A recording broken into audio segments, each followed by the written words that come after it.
রাজধানীর চানখারপুলে জুলাই গণহত্যায় দশম শ্রেণীর ছাত্র আনাস হত্যায় ৮ জনকে অভিযুক্ত করে ট্রাইব্যুনালে পূর্ণাঙ্গ প্রতিবেদন জমা দিয়েছে তদন্ত সংস্থা।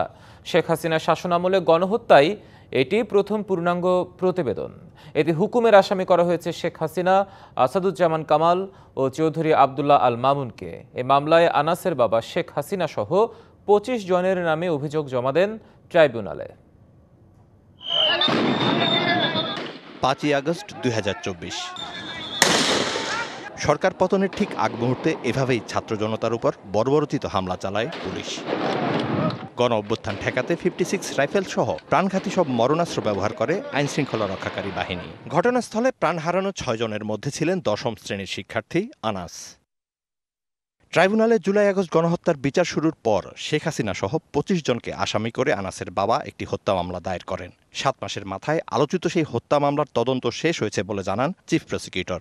রাজধানীর চানখারপুল এলাকায় ৬ জন ব্যক্তিকে আমাদের জুলাই আগস্টের বিপ্লবীকে গুলি করে হত্যার দায়ে এবং চানখারপুলের এই অংশের বিশেষ করে একটি অংশের যে ৬ জন শহীদ সেই ঘটনাকে কেন্দ্র করে তদন্ত রিপোর্টটি সম্পন্ন হয়েছে।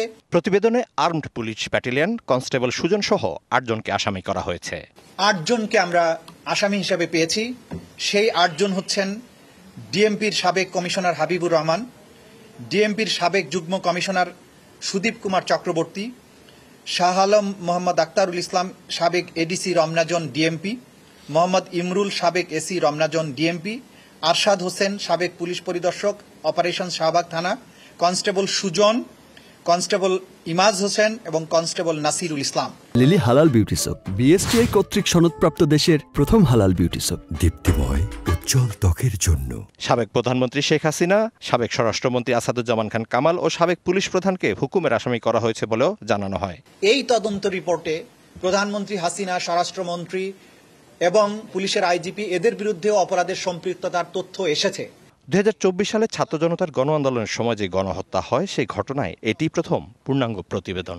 আজকে এই আন্তর্জাতিক অপরাধ ট্রাইব্যুনালের এই পর্যায়ে মিজান আহমেদ, ডিবিসি নিউজ, ঢাকা।